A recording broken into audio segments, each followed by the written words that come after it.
जय श्री राम दोस्तों। ये कहानी शहर के बाहरी इलाके में एक पुराने और वीरान पेट्रोल पंप की है, जिसके बारे में स्थानीय लोग कहते थे कि वहाँ कुछ अजीब और डरावनी घटनाएं होती हैं। रात के समय जब सन्नाटा छा जाता था, वहाँ से गुजरने वाले लोग अक्सर अजीब आवाज़ें सुनते थे और कुछ लोगों ने तो वहाँ भूतों को देखने का दावा भी किया था। एक बार की बात है, एक युवक जिसका नाम रोहन था, अपने दोस्तों के साथ देर रात एक पार्टी से लौट रहा था। रास्ते में उनकी गाड़ी का पेट्रोल खत्म हो गया। रोहन के सारे दोस्त परेशान होने लगे। तभी रोहन बोल के पास में एक पेट्रोल पंप है।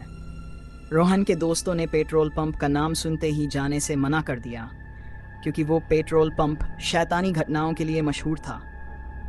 लेकिन रोहन को भूत प्रेत की कहानियों पर यकीन नहीं था और उसने फैसला किया कि वह वहीं से पेट्रोल लाएगा। जब वह पेट्रोल पंप पहुंचा तो वहां का माहौल काफी भयानक था। पेट्रोल पंप पर न कोई लाइट थी और न ही कोई इंसान दिखाई दे रहा था। चारों ओर बस अंधेरा और सन्नाटा था। रोहन ने गाड़ी से उतरकर टॉर्च जलाई और पेट्रोल पंप की ओर बढ़ा। जैसे ही वह पेट्रोल पंप के पास पहुंचा, उसने देखा कि चारों ओर धूल और मकड़ी के जाले थे। ऐसा लग रहा था मानो इस जगह पर कई सालों से किसी ने छुआ तक नहीं है। तभी अचानक हवा तेजी से चलने लगी और एक अजीब सी आवाज सुनाई देने लगी। रोहन को लगा कि शायद यह उसकी कल्पना हो, लेकिन आवाज लगातार तेज होती जा रही थी।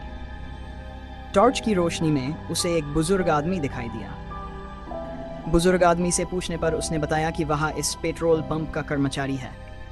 उसका चेहरा पीला और आंखें गहरी गड्ढों में धंसी हुई थी। वह धीरे धीरे रोहन की ओर बढ़ा और बोला, क्या चाहिए? रोहन ने थोड़ा हिचकिचाते हुए कहा, पेट्रोल चाहिए। कर्मचारी ने इशारे से उसे पेट्रोल लेने को कहा। जब रोहन पेट्रोल पंप की मशीन के पास गया और पेट्रोल भरना शुरू किया, तभी उसने महसूस किया कि कोई उसके पीछे खड़ा है। उसने मुड़कर देखा, लेकिन वहां कोई नहीं था। अचानक पेट्रोल पंप की मशीन से खून टपकने लगा।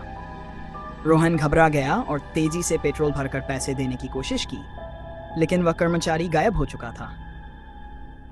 डर के मारे रोहन ने पैसे वहीं छोड़ दिए और गाड़ी की ओर भागना शुरू किया।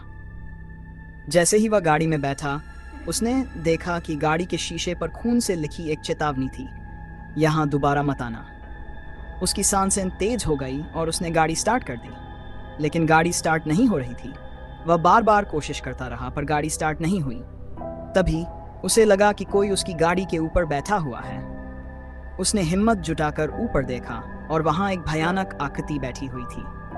उसका चेहरा भयानक था और वह रोहन की ओर घूर रहा था। रोहन ने डर के मारे अपनी आंखें बंद कर लीं और प्रार्थना करने लगा। अचानक गाड़ी स्टार्ट हो गई और रोहन ने तेजी से वहां से अपनी गाड़ी को भगाया। जब वह अपने दोस्तों के पास पहुंचा और उन्हें यह सब बताया, तो सभी ने सोचा कि यह उसकी कल्पना हो सकती है। लेकिन अगले दिन रोहन ने देखा कि उसकी गाड़ी के शीशे पर खून से लिखी हुई एक और चेतावनी थी, तुम्हें चेतावनी दी थी, अब अंजाम भुगतना पड़ेगा।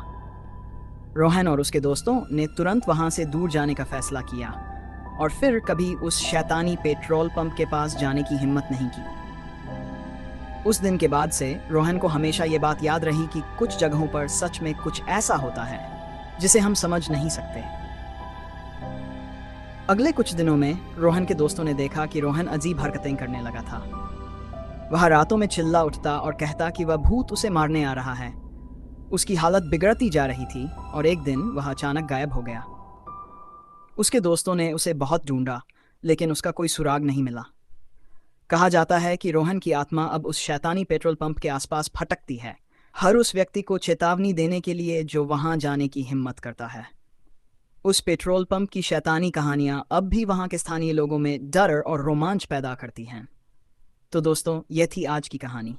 अगर आपको ऐसी और कहानियां सुननी हैं तो हमारे चैनल को सब्सक्राइब करें और बेल आइकन को दबाना ना भूलें। अगली बार फिर मिलेंगे एक और डरावनी कहानी के साथ। अभी के लिए अलविदा।